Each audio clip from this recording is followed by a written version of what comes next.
propósito del lamentable caso de la joven venezolana que fue encontrada de una manera horrenda, y las palabras se quedan cortas, Sí. una parte de ella en una maleta, la otra en una nevera, en una torre, en Piantini, en la calle Francisco Pras Ramírez. Se le cantó un año de prisión preventiva a un ciudadano italo-colombiano que dijo que fue quien, luego de una discusión con ella, terminó con su vida. Ya los detalles más explícitos, ese tema no lo tratamos aquí. Lo que queremos tratar es el tema. Vimos que el Ministerio Público dijo que podríamos estar tratando con un psicópata, en este Ujú. caso en específico, y nos encontramos con el psiquiatra Luis Ortega para que nos hable sobre el perfil de un psicópata. También se habló de una sustancia que se encontró en este terrible hecho llamada TUSI. Ujú. Y usted como profesional en el área mental, el perfil psicopático inicialmente para tratar ese tema, ¿cómo podríamos identificarlo? ¿Cómo podríamos tratarlo? O sea, nosotros como ciudadanos, ¿cómo podemos saber cuando estamos ante un psicópata? Bueno, buenos días. La verdad que me siento súper bien de estar aquí porque soy seguidor de la plataforma, bueno, casi toda la plataforma de RCC, pero más de Somos Pueblo desde antes, Gracias. de la Plaza de la Bandera. Mira, tenemos muchos mitos sobre la psicopatía. Creemos que las psicopatías son asesinos en serie, que son gente violenta, que son criminales, y no nos damos cuenta que los rasgos psicopáticos, los rasgos de personalidad antisocial, están envueltos entre nosotros. O sea, muchísimas personas comunes, muchísimos políticos que ustedes han tenido aquí son psicópatas, son antisociales, pero no se pueden diagnosticar porque no tienen esa disfunción social que lo lleva cuando sí presenta un asesino en serie o cuando sí presenta todos esos problemas a nivel de las cárceles, ¿no? Cuando son antisociales que no se controlan, pues comienzan a robar, comienzan a agredir a gente y llegan a las cárceles. Cuando son antisociales, o bueno, más que antisociales, psicópatas, que sí tienen esa capacidad de resiliencia, de autocontrol, entonces eso es lo que nos lideran políticamente. Entonces por eso es un mito de creer que todo el que es psicópata o todo el que tiene rasgos psicopáticos es un criminal. Eso es lo primero. Está entre todos. En el caso que nos compete, que es la venezolana y el italiano, evidentemente el comportamiento y el acto que hizo el italiano, si fue él, porque él fue el que lo confesó, todavía no somos investigadores, pero sí tiene una conducta psicopática. ¿Por qué? Porque lo primero que hace, la característica principal de una personalidad psicópata es la falta de empatía, la frialdad, o sea, la forma en cómo no le importa el otro, no se ponen los zapatos del otro. Y en ese caso vimos cómo él hizo un acto, además de matarla, porque matarlo es un acto impulsivo, vamos a decir, pero el cortarla no es un acto impulsivo, el cortarla es un acto premeditado, el cual tú tienes que tener una serie de control emocional para poderlo realizar. Por lo tanto, ahí esas son características de psicopatía. La misma característica de psicopatía también muchas veces pasa de que muchos de estos psicópatas tienen intelecto, vamos a decir, por encima del promedio. Ok, pero hay otros que no. En el caso de él, como yo decía en un artículo que escribí, vemos que él es muy torpe en la forma, pero él cree que va a salirse con la suya, porque él se siente por encima de la sociedad, de las normas de la sociedad. Y esa es la otra característica que tienen los psicópatas. Las reglas y las normas no están hechas para ellos. Ellos no creen que necesitan no consumir droga, no creen que necesitan estar en lo que es que pueden matar a una gente y van a salirse con la suya, pueden robar y van a salirse con la suya y no va a haber consecuencias, y si la hay no le importan las consecuencias o le importan muy poco las Entonces consecuencias. ahí hablaríamos, por ejemplo, dentro de lo que usted describe, en un elemento, entendemos hasta clave, que es el sentido del límite. Ujú. ¿Cómo se trabaja el sentido del límite para que una persona no desarrolle esas Eso es características superimportante. y rasgos psicopáticos. Como le decía al principio, hay miles de personas, millones de personas, alrededor del 1% de la población, 2% de la población tiene rasgos psicopáticos. Pero ¿qué pasa? Eso es genético, eso es lo que nosotros nacemos. Ahora, ¿cómo se va a desarrollar eso? Es como nos críen, como nosotros, el ambiente se vaya desarrollando. Una persona que tenga rasgos psicopáticos buenos, como uno le dice, que son la capacidad de endulzar las cosas, la capacidad y la inteligencia para poder camuflajearse, el mismo hecho de frialdad. Hay muchos cirujanos excelentes que son psicópatas. ¿Pero por qué? Porque tienen esa capacidad, frialdad de trabajar en esos momentos de tensión y de que la empatía ahí estorba, vamos a decir, porque en ese momento necesitan actuar. Entonces, si usamos esa parte a nivel de la niñez, en la crianza, entonces podemos llevar a esos rasgos que pueden ser malos, si lo llevamos mal, pues a algo bueno, a algo que puede ayudar a la sociedad. Por lo tanto, tenemos que enseñarle cuáles son los límites, cuáles son las reglas sociales, cuáles son las consecuencias desde que están en la niñez, desde los 6, 7, 8, 9 años, y no esperar cuando tienen 18 o 17 para comenzar a decirle, mira, tú no puedes hacer esto, tú no podías golpear a tu hermano, tú no podías matar al perro. Esas cosas son señales de que ese niño tiene tendencia a la violencia. Los rasgos, que, perdón claro, que lo interrumpa, usted ha dicho varias veces que los rasgos, mucha gente lo tiene y son hereditarios los rasgos. sí. ¿Cuáles serían los rasgos psicopáticos que un padre podría identificar en un niño que viene creciendo, una niña que quizás no tiene esa información y le puede ser muy útil para estar Y pendiente? que deban Algún prestarle comportamiento atención. que lo manifieste. Sí, Sí. mire, muy frecuente el comenzar la violencia muy temprano y a mucha intensidad, vamos a decir. No es lo mismo, como yo estaba en otro programa hablando, que matar lagartijas, que Con lo un hace tirapiedra. con un tirapiedra, con un Sí. que torturar un gato o torturar un perro. Son cosas diferentes. Y este niño que está manifestando estas conductas, pues produce dentro de él emociones diferentes. Y eso tenemos que tenerlo en cuenta los padres. Por lo tanto, un niño que agreda animales o que agreda a personas intensamente, hay que llevarlo a evaluar, a ver si tiene rasgos psicopáticos. Sabemos que la personalidad se puede decir después de los 18 años, pero eso no quiere decir que no veamos las señales de temprano. Otro problema es la irritabilidad. La irritabilidad de los niños pequeños, cuando es demasiada intensidad, ese niño que se molesta por todo, que es muy explosivo, que es muy, como le llaman, explosivo intermitente, ¿no? Que se agrede por todo y dura mucho tiempo haciendo esas alteraciones de conducta, pues hay que tomarle pendiente.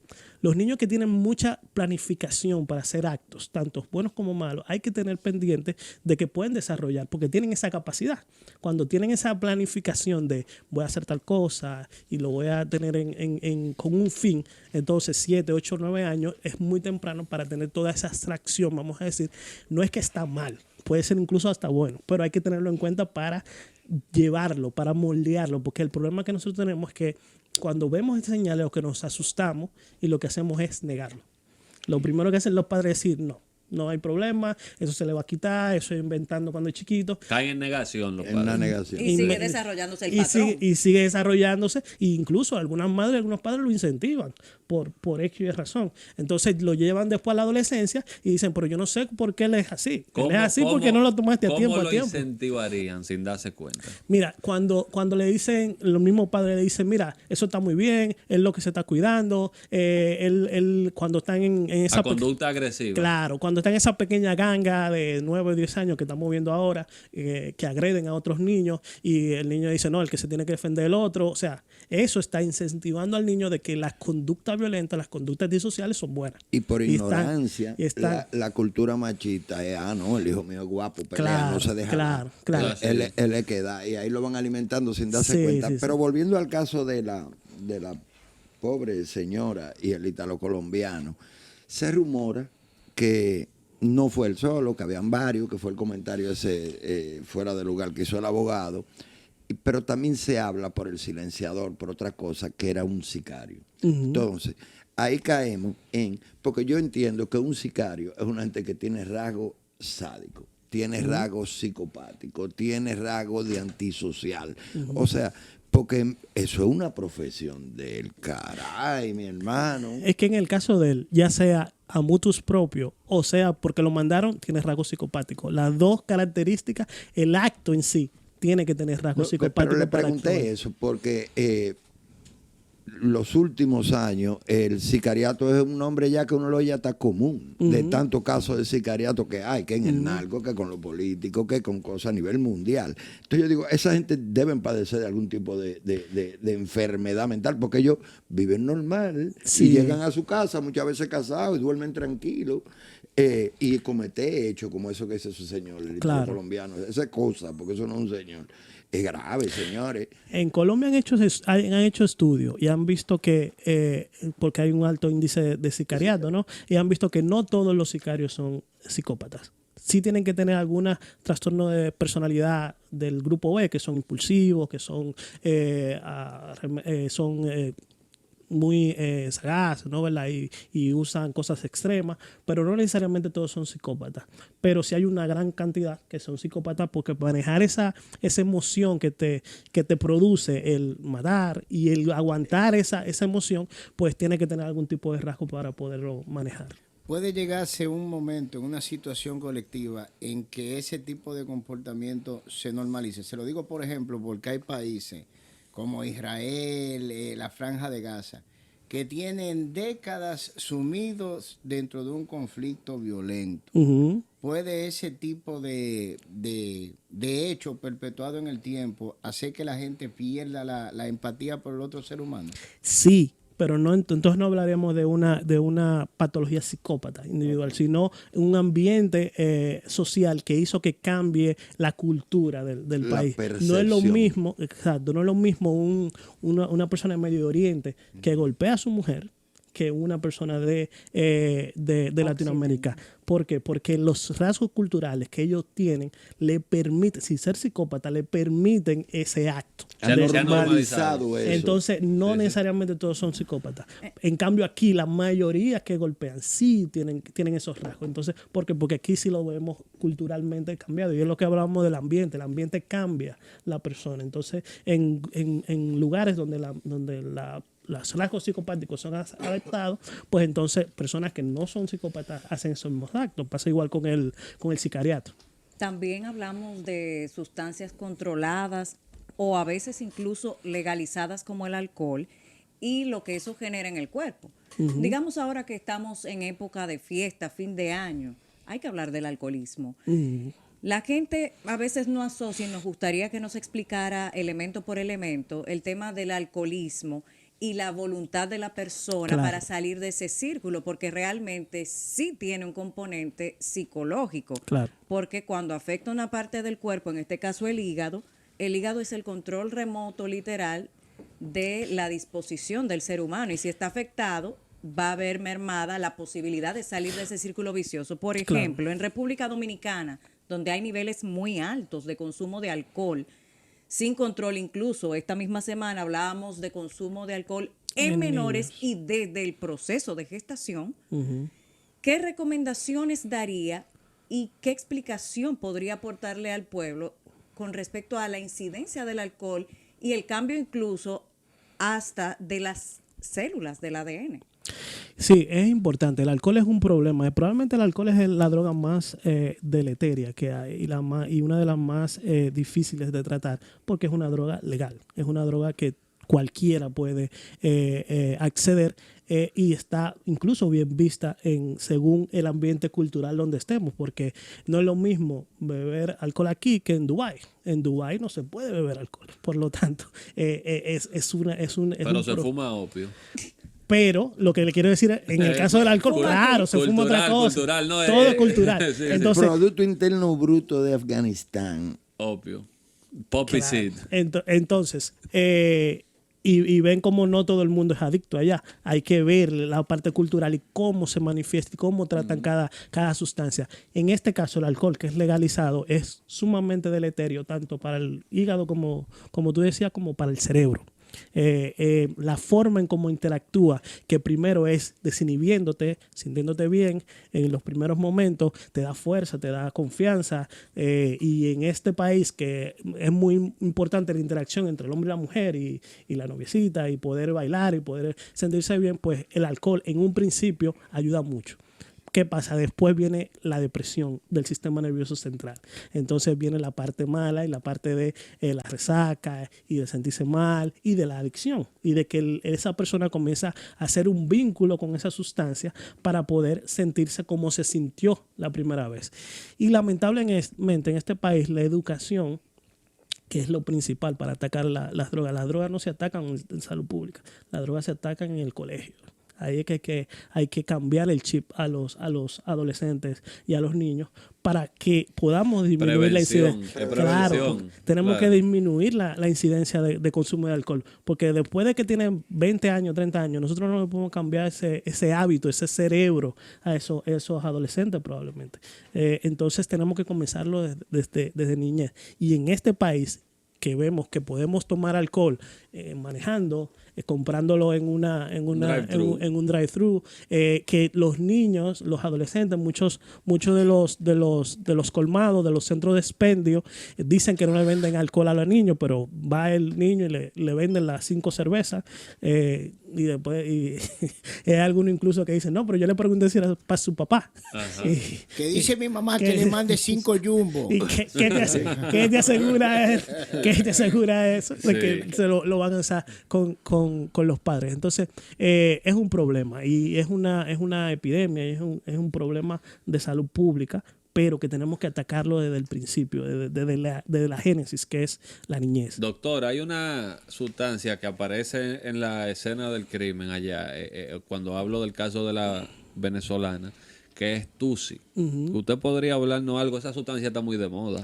Sí. Tiene un tiempo que está de moda, muchos jóvenes la consumen. Muchos piensan erróneamente que eso es cocaína rosada, como que le cambiaron el color. Pero, le llaman así. Pero aunque se llama así, no es eso. No ¿Usted pudiera decirnos qué hace, los efectos y los daños que causa y qué la compone? Sí, mira, la cocaína rosada, Tusi, que es probablemente es la droga de moda para modelos, artistas y todo lo que tiene que ver como alta clase, ¿no?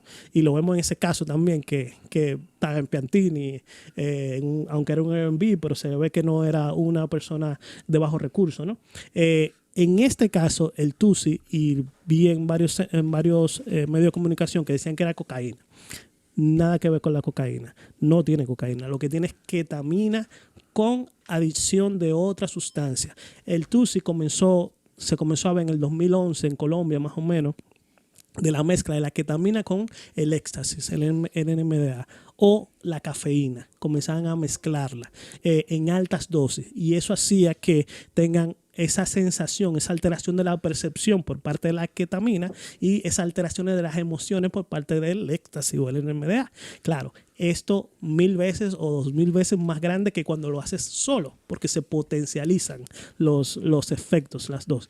¿Qué pasó? En el 2019 comenzó el boom de los opioides de nuevo, porque ya lo teníamos en los años 90, pero volvieron a resurgir después de los años 16, 14 con el fentanilo, y comenzaron a mezclar también un poco de fentanilo, un poco de heroína, junto con la ketamina y el NMDA. ¿Qué hace ahora? Que engancha mucho más, además de los efectos da abstinencia, pero cuando lo mezclan con esos opioides o con benzodiazepina, también lo mezclan. Cuando solamente lo usan eso, la abstinencia no es como una abstinencia, sino un down del otro día. O sea, y ustedes saben de qué hablo, de que da esa resaca muy fuerte de estar muy arriba el día anterior, y luego entonces esa depresión, esa ansiedad que pasa después de ese subidón que tienen esos pacientes. En el caso de Michael, ¿no? de la persona que mató a la chica venezolana, probablemente en el momento que estaba haciendo estos actos estaba bajo la influencia del Tusi. como estábamos hablando, estaba muy arriba, estaba muy hiperactivo, estaba muy happy, estaba alucinando y hacía cosas probablemente que no eran normales. Y qué bueno que Humberto está aquí, porque en este país, por ejemplo, no hay un protocolo de evaluación psiquiátrica de estos pacientes. Ese Michael debe ser evaluado las primeras 24 horas por un psiquiatra, para que después, cuando haya una audiencia, hay un juicio, no alegue que estaba loco, porque ¿qué prueba nosotros tenemos de que de verdad no fue una locura? Entonces, al final no hay un protocolo. Tenemos psiquiatra, tenemos psicólogo forense, pero no hay un protocolo per se de que todo acto violento grave debe ser evaluado por una persona con y competencia. Tenemos una ley de salud mental que autoriza al juez a ordenar la evaluación. O sea, Claro. no es que nosotros no tenemos el instrumento legal para hacerlo, Claro. sino que simplemente no se aplica, porque el protocolo te lo genera precisamente la aplicación de la ley reiteradas veces. Se va Claro. haciendo un protocolo buscando la mejor forma. O sea, esto se pudo haber hecho mejor, se enfoca mejor, se hace un proceso cada vez más rápido y cada vez más sencillo para hacer y la más evaluación. efectivo. Claro. Más efectivo. Pero no solo eso. Aquí no hay ningún tipo de supervisión en cuanto a salud mental se refiere en las escuelas. Claro. No hay ningún tipo de control, no hay ningún tipo de nada. Aquí hay enfermedades que son tratables, que padecen los niños, que se vuelven disfuncionales como adultos, precisamente porque no fueron tratadas. Yo te puedo decir una, la dislexia, por ejemplo. La dislexia es una, pero el más frecuente es el déficit de atención, por ejemplo. Hay muchísimos delincuentes presos que si le hubiéramos tratado adecuadamente las primeras etapas de su vida, el déficit de atención, no hubieran hecho tantos actos impulsivos, no hubieran caído en droga, no hubieran sido tan violentos, porque lo que a ellos les falta es herramientas químicas o herramientas psicológicas. Pero ahí hay otro punto, doctor. Por ejemplo, en el caso de la población infantil, ya que menciona Remberto ese caso tan importante, hemos visto un incremento, no solo en República Dominicana, a nivel mundial. Recientemente se habla, por ejemplo, en España, de un incremento del 8% en los suicidios infantiles.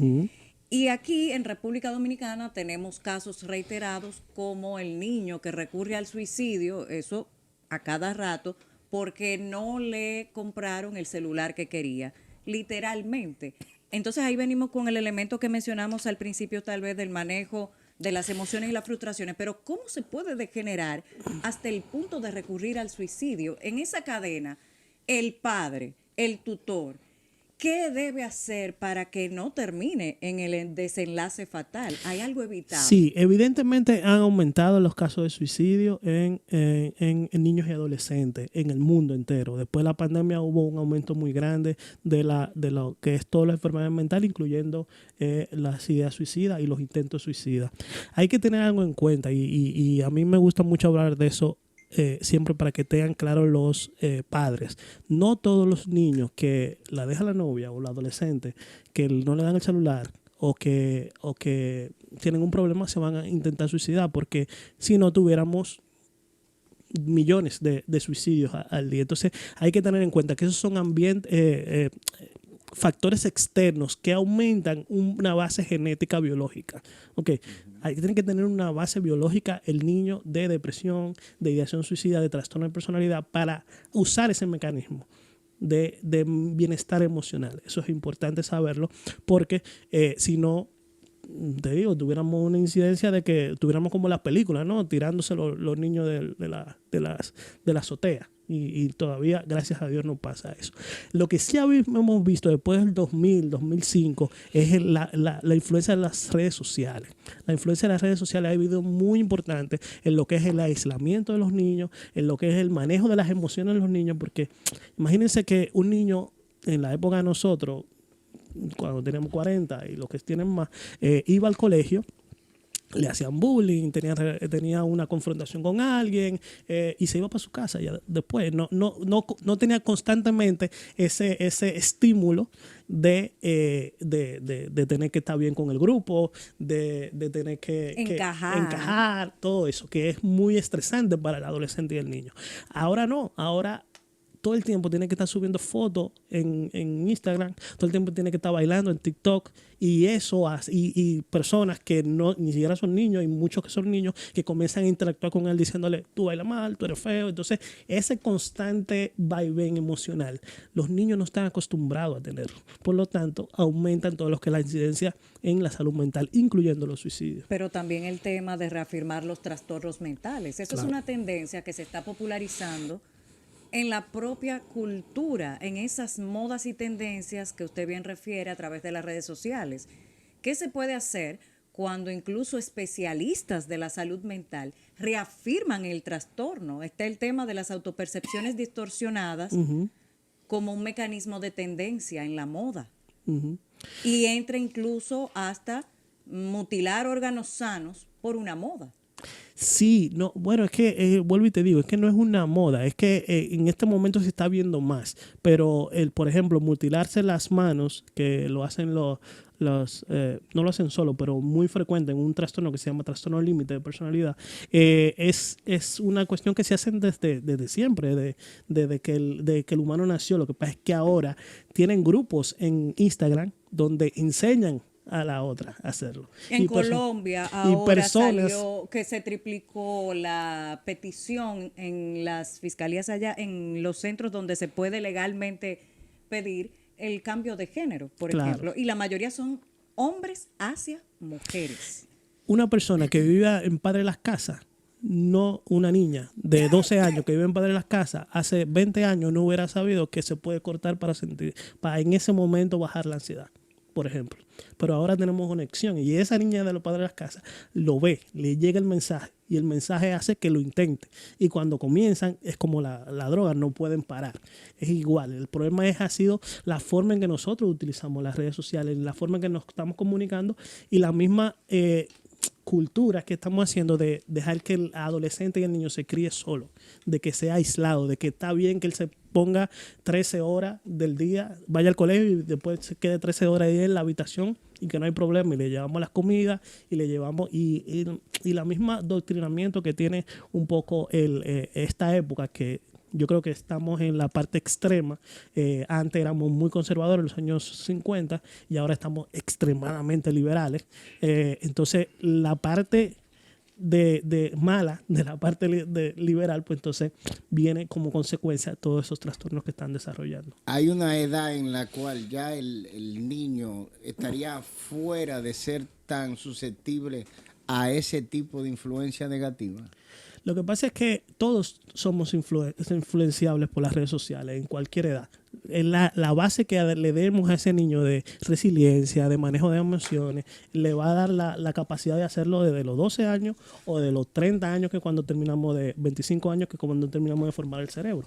Entonces al final no le podemos dar la responsabilidad al niño que sea el que él aprenda. Nosotros tenemos que enseñarle, y mientras va interactuando es imposible que un adolescente no tenga interacción con las redes sociales. Es casi imposible. Lo que hay que enseñarle cómo interactuar con Lo ella. digo porque aquí se ha debatido el tema del sistema escolar, que en gran parte el papá y la mamá del niño o la niña, durante gran parte, valga la redundancia, del día.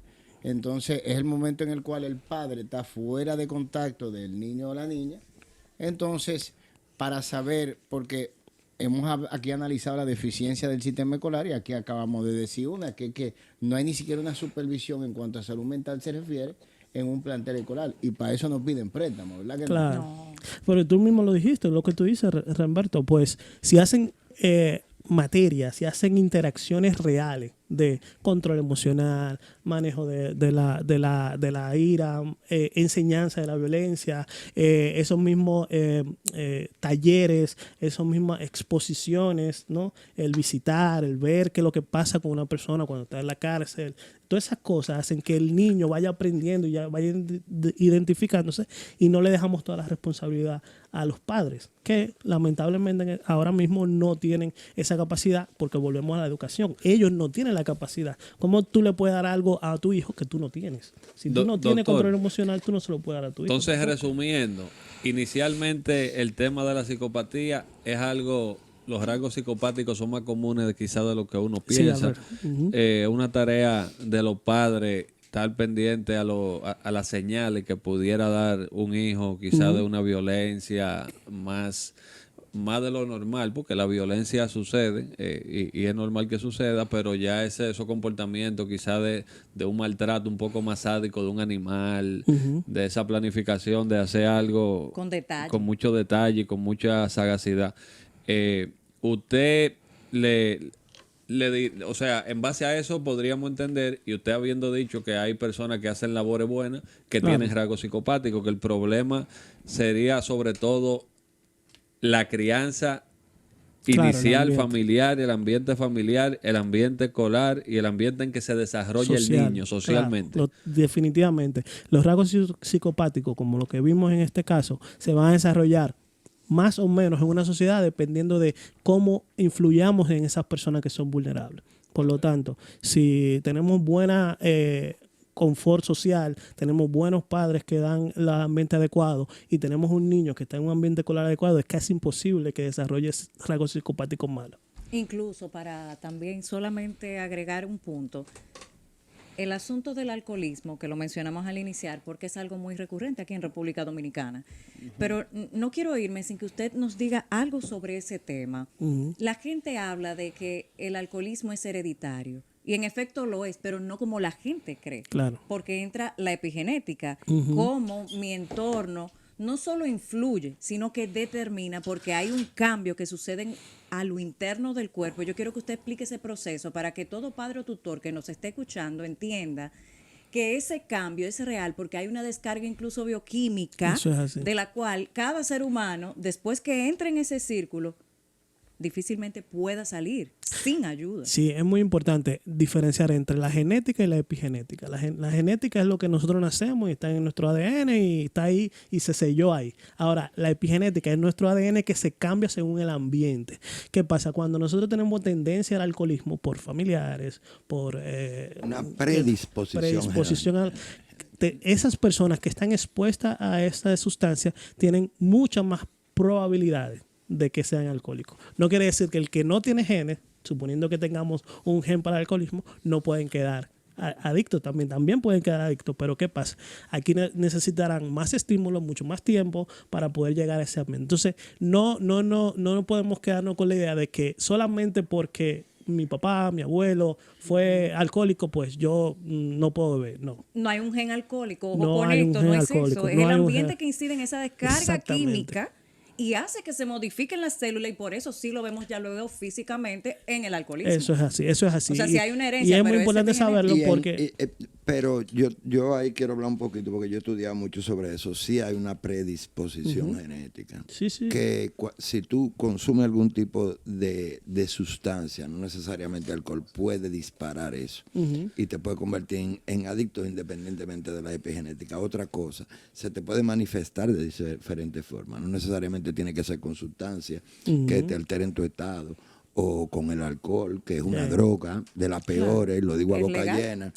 Pero tú puedes ser jugador compulsivo, comedor compulsivo, Claro. adicto al sexo, Cualquier adicto al cosa. juego, ludópata. ¿Tú entiendes? Y es el mismo, es la misma enfermedad.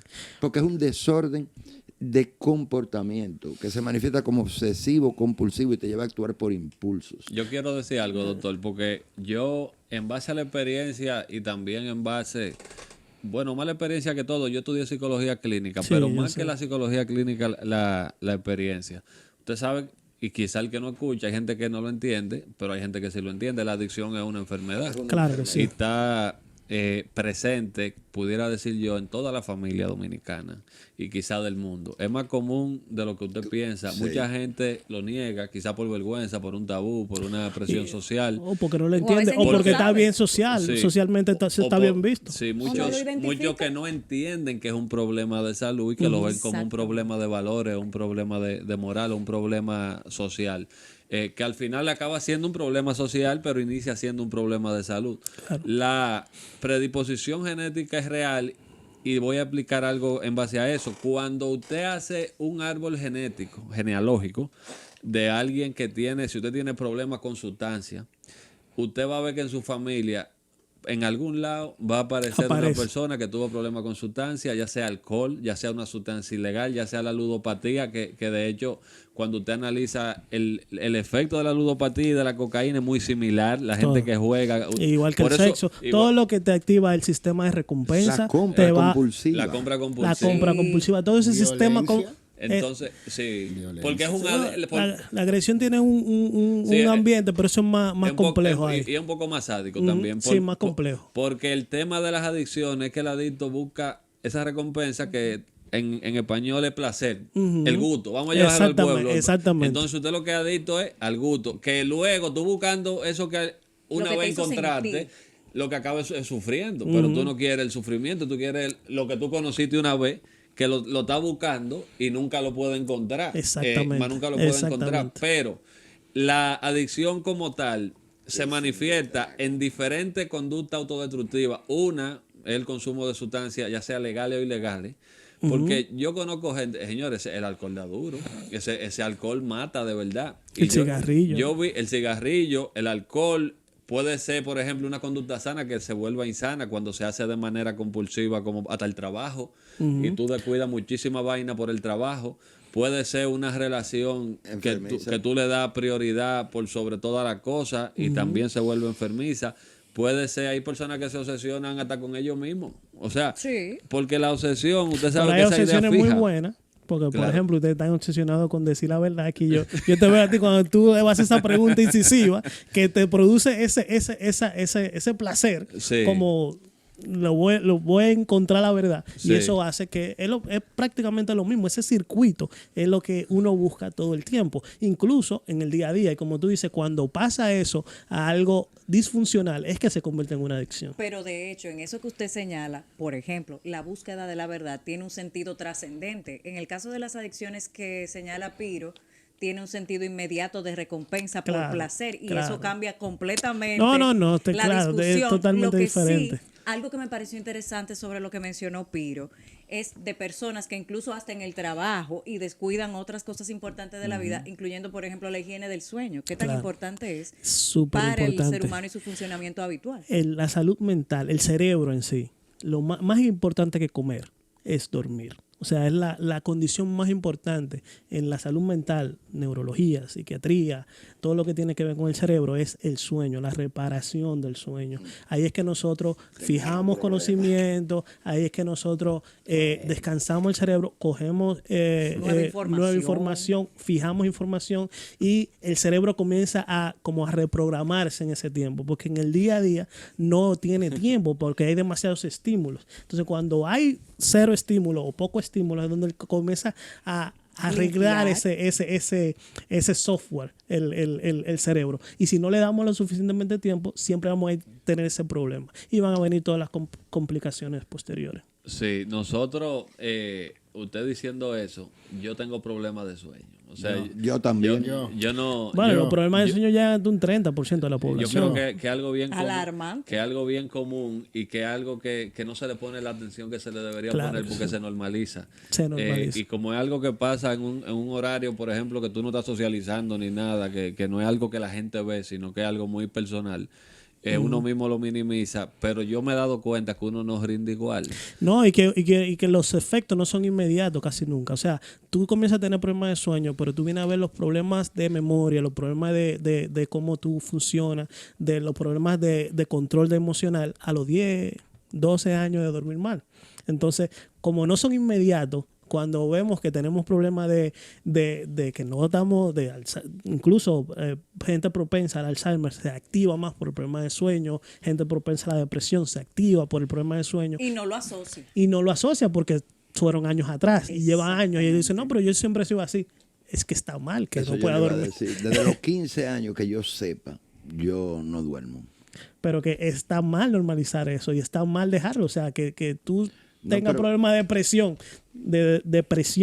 arterial desde los 15 años, no quiere decir que tú no lo vayas a tratar. No, lo que le quiero decir es que, y hoy yo lo noto, de hecho, hace ya que, bueno, con la pandemia, porque tenía una ansiedad que ahí sí era verdad, yo empecé a beber melatonina y valeriana, y estoy durmiendo, vamos a decir, lo que nunca, 5 horas. Porque tomaste cosas para poder cambiar tu estilo de sueño, además de cambiar. Es muy importante también el uso de celular y de pantallas, por ejemplo. Lo primero que hay que hacer es cambiar De dormir con la televisión. dormir con la Sí. televisión en el cuarto, tener el celular al lado. Eso hace que esas luces, como la melatonina, ¿no? Y esas luces, ¿no? El ritmo circadiano, que es la forma como nosotros dormimos, se altere. Y si se altera, el cerebro no sabe cuándo tiene que apagarse y cuándo tiene que prender. Si yo prendo Entonces, el play de noche, amanezco. No, y lo El importante PlayStation, también. eso Pero es que yo nunca- amanezco en claro. Pero es que yo nunca lo apago.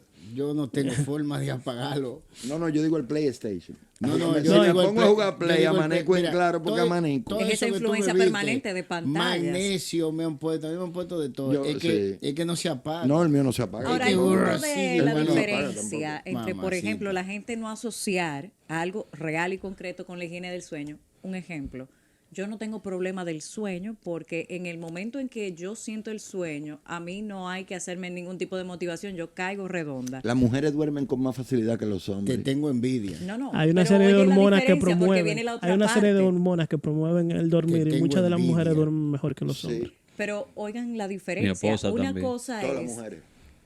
me dio sueño, me dormí, no necesito ningún estímulo de ninguna índole para poderlo conciliar, pero hay otro problema.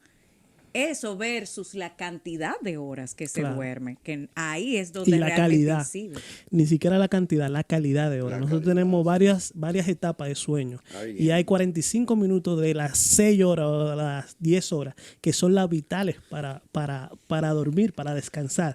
Y si nunca llegamos a ese estado REM, que son esos 45 minutos, Y no hay forma para caer ahí de inicio. no hay forma. Hay que ir paso por paso, obligatorio. Y eso, bueno, se están haciendo estudios, la verdad, se están haciendo Ya, estudios la para Sí, buscar. vamos rápido. Pero la verdad es que todavía no tenemos esos inductores que nos pueden pasar a la tercera etapa, que es la donde nosotros podemos recuperarnos más y donde de verdad el cerebro es donde de verdad hace su función de dormir. Pero podemos dormir 10 horas, pero si no tenemos esos 45 minutos, siempre vamos a estar cansados, Usted sabe que siempre vamos a estar mal y no vamos a Yo funcionar. tengo un amigo que tiene un problema grave, de que no duerme, de insomnio, pero grave, una vaina que duerme de que 15 minutos así, pero que de verdad, no diga que duerme. No, pero físicamente, a través del tiempo, Se ha se deteriorado. desmejoró de una Se ha manera. Él deteriorado. está mejor porque después como que pudo incorporarse, o sea, el sueño, pudo empezar a dormir un poco más. Pero yo lo vi en un proceso como de 3 años que dormía 15 minutos y que a veces no dormía, que se quedaba así, mire, o sea, con los ojos abiertos, que no podía dormir. Eso es una cosa que a cualquiera Pero te lo está, mata. Sí, está sí. vivo de milagro. Yo Sí. porque 3 Sí. años es mucho. Duró mucho Hay y un- flaco así de mejorado. No, y envejecido seguro Sí, también. sí, porque sí. no. Pero Sí, que sí. también cada órgano del cuerpo también tiene una hora para regenerarse y eliminar las toxinas. El hígado, los pulmones, la vista. Todo eso. Y si nosotros no estamos dormidos en ese momento que le tocaría, eso incide también, porque no es solo como dice Piro, yo lo he sentido cuando no descanso bien, eso incide en Sí. mi día. Claro. Igual yo. Pero que lo vemos literalmente en ese sentido, pero es que tú estás dañando algún órgano de tu cuerpo cuando tú no le das el sueño en las horas que le toca. Claro. ¿Y qué Eso podemos hacer cuando usted no tiene inversor ni planta y el sur no manda luz y tú no puedes dormir? esa no hay una medicina que te cure esa. Mira, Oíste. no hay forma. Y No hay forma arrancan que- esos Ese es un dolor de moquitos. bolsillo. Y arrancan Y- esos y moquitos. empiezan esos moquitos, doctor. Y uno, Eso entonces a es ti de- no puede venirte a decirte una gente que no, que el calor es mental. No, mental, con esos sudores así goteando, mira, con esos sudores así goteando. Doctor, le damos las gracias A por ustedes. estar con nosotros. Luego podríamos extenderle otra invitación si usted No, yo encantado, la estaría verdad. de Yo acuerdo. le digo, yo soy fan número 1 de usted, el Mañanero, y de una serie de programas que yo sigo. Gracias de verdad Muchas que gracias. sí.